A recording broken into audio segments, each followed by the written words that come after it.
C'est quoi la propagande d'aujourd'hui? Un bon exemple est quand un État gère d'un peuple et que nos politiques et nos médias se comportent de cette manière. Parce que la menace sur Israël est une menace immédiate et vitale. C'est pourquoi jamais nous n'avons dit qu'Israël ne devait pas se défendre contre le Hamas. La France doit, au moment où on se parle, se tenir du côté d'Israël, parce que évidemment que si demain l'Iran devait obtenir l'arme nucléaire, la sécurité collective, la sécurité de la région, mais aussi la paix du monde serait menacée. Devant cette barbarie, je veux redire ici qu'Israël est un pays ami, à qui je veux réaffirmer, au nom de la représentation nationale, notre totale solidarité et notre soutien inconditionnel. Et le fait aujourd'hui de ne pas se tenir aux côtés d'Israël, c'est pas seulement Israël que l'on trahit, c'est la démocratie, c'est l'Europe et c'est nous-mêmes. Donc le sujet d'aujourd'hui est qui est derrière cette propagande et pourquoi. Déjà, obligé de parler du CRIF. Alors, qu'est-ce que c'est? Si on demande à Google, il nous dira le CRIF a pour objectif de défendre les droits de la communauté juive en France. Dans les faits, c'est un lobby israélien qui invite chaque année à un grand dîner les politiques français. Le CRIF est supposé être une association communautaire qui n'a donc aucune réalité institutionnelle. Son statut légal ne lui donne aucune influence sur l'État français. Et pourtant... Parce que si vous voulez, les gens étaient vachement choqués à l'ère Kuckerman de voir tous les ministres de la République défiler au dîner du CRIF pour se faire engueuler platement.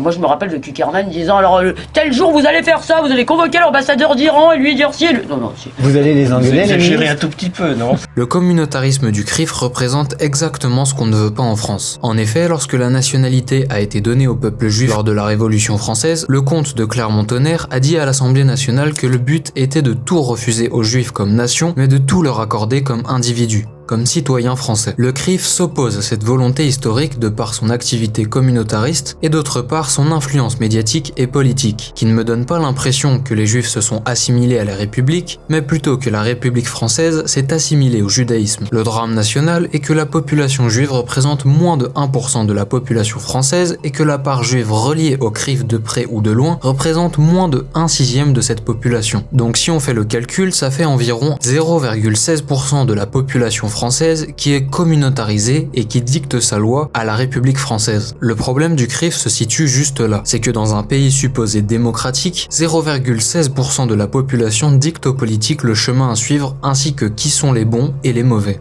Dominique de Villepin est devenu un Mélenchon des beaux quartiers. Jean-Luc Mélenchon, lui, poursuit inlassablement son travail d'hystérisation du débat public en réduisant Gaza à un slogan électoral. Je le redis ce soir, notre priorité politique doit être de rendre résiduelle l'influence politique de la France insoumise. Depuis le 7 octobre, le sentiment d'avoir basculé dans la folie est permanent. On a maintenant des queers qui dansent pour le Hamas, l'extrême gauche qui fait alliance avec l'extrême droite. On a des activistes de la branche identitaire la plus dure qui font alliance avec des islamistes. Dominique de Villepin devient une icône d'extrême gauche. Alain Soral rend hommage à Jean-Luc Mélenchon.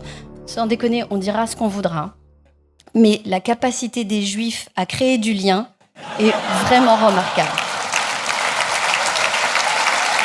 Comme vous le voyez, l'antisémitisme est le fond de commerce du CRIF. C'est à s'en demander que justifie cette carte de l'auto-victimisation. Pour rappel, pour ces gens, dire que détruire un pays et son peuple est mal, c'est antisémite. On dit qu'Israël finalement est l'agresseur et qu'aujourd'hui il faut que les bombes touchent uniquement les cibles nucléaires. Oh bien sûr, uniquement les cibles nucléaires et balistiques, pas au-delà. Bien sûr, mais au-delà ça veut dire quoi? Ça veut dire des gens qui battent les femmes, des gens qui tuent les femmes, des gens. Donc tout cela on va les laisser aussi en vie. C'est qu'Israël, nous on doit être conscient pour tout le monde, responsable pour tout le monde.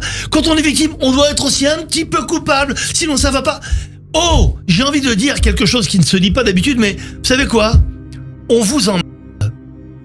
On vous emmerde.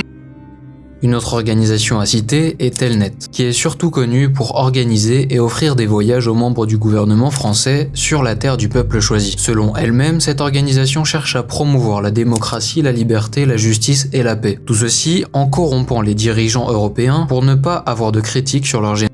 C'est bien entendu un lobby sioniste, et d'ailleurs voici le président d'Elnet qui dit en 4K que puisque quelques terroristes ont attaqué des Israéliens, alors tout le peuple du pays est responsable, et surtout devrait payer. Mais nous avons affaire à une société de barbares qui a commis le pire des crimes, et ils en portent tous d'une certaine manière une forme de responsabilité collective, ce qui ne veut pas dire que Israël est en train de se venger, au contraire, Israël exerce la justice.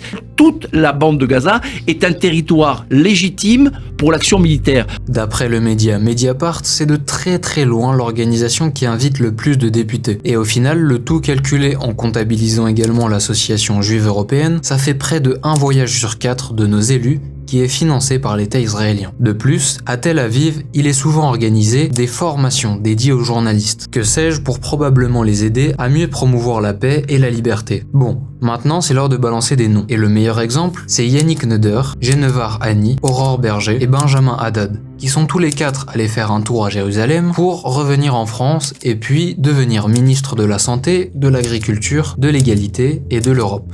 Bref, les lobbies dans le même genre sont nombreux, mais la Palme d'Or revient inévitablement au gala de la Diaspora Defense Force le 27 mai, où ont été invités Laurence Ferrari, Barbara Lefebvre, Céline Pina, Gilles William Goldnadel, Pascal de la Tour du Pin, etc. Enfin bref, tant de journalistes et de personnes influentes. Dans ce gala a été diffusé un quiz en mode Kahoot si vous connaissez, où il y avait par exemple la question suivante. Depuis le début de la guerre, si 55 000 personnes sont à Gaza, dont 55% de civils. Cela fait combien de Gazaouis? Réponse A, 10,5%, réponse B, 24,6%, etc. Depuis 1947, la population palestinienne arabe a été multipliée par 2, par 5, par 8 depuis le début de la guerre. Si 55 000 personnes sont mortes à Gaza, dont 50% de civils, ça fait 10,4% de civils gazaouis qui sont morts.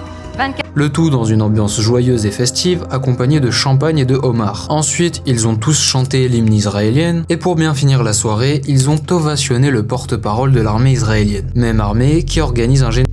Bien entendu, je n'oublie pas de citer l'Empire de Bolloré. Même si c'est évident, ils baignent tous dans le même milieu. Pascal Pro, Morandini, etc. D'ailleurs, j'ai dit juste avant que tout ceci était financé par Israël, mais en fait c'est pas tout à fait vrai. En réalité, on paye une grosse partie avec nos impôts à nous. En effet, ces lobbies sont éligibles à la déduction des dons d'après l'État français lui-même. Et de ce fait, financés par l'État français. Voilà, c'est un truc autorisé par l'État, probablement parce que ces lobbies répandent la paix et la démocratie et la liberté. Enfin bref, si vous vous demandiez pourquoi aucun média et aussi peu de politiques défendent la Palestine même quand c'est un argument électoral, vous savez pourquoi. L'État israélien dispose de très nombreux et de très puissants leviers d'influence sur la France. Depuis des années et bien avant le 7 octobre, Israël a réussi à corrompre le débat public, ce qui empêche quiconque souhaiterait apporter une vision des choses différentes de s'exprimer, car l'étiquette de l'antisémitisme se paye très cher, habituellement avec l'exclusion des cercles médiatiques, accompagnée d'une fin de carrière. Les exemples sont nombreux. En effet, le schéma raccourci est le même que pour les autres sujets politiques, mais en fois 1000. Tu es contre l'immigration, tu es raciste, tu es contre l'éducation transsexuelle des enfants, tu es homophobe, tu penses qu'un génocide c'est mal, tu penses peut-être que bombarder des enfants gratuitement ne règle pas un problème de terrorisme, alors là tu es un affreux antisémite d'extrême droite. Mais écoutez, malgré tout ça, j'ai une bonne nouvelle. Je le sais, vous le savez, et les gens le savent de plus en plus. À notre échelle, Internet est le plus grand pouvoir que nous avons. Car certes, ils feront tout pour contrôler Internet un maximum. On l'a vu ces dernières semaines. Mais même malgré ça, on est en train de gagner sur Internet, et ils le savent, et ils en ont peur. And my friends, I think the reason for that is that we're losing the digital war. Okay, they're getting their information from TikTok and X, whatever it is, and we're losing that war. And when you think about it, the masters of the universe are Jews. You know, we've got Altman and AI, we got Zuckerberg, we got Sergey Brin, we got the whole group across the board. Jan Combs, you know, founded WhatsApp. It's us. And we have to figure out a way to win the digital battle.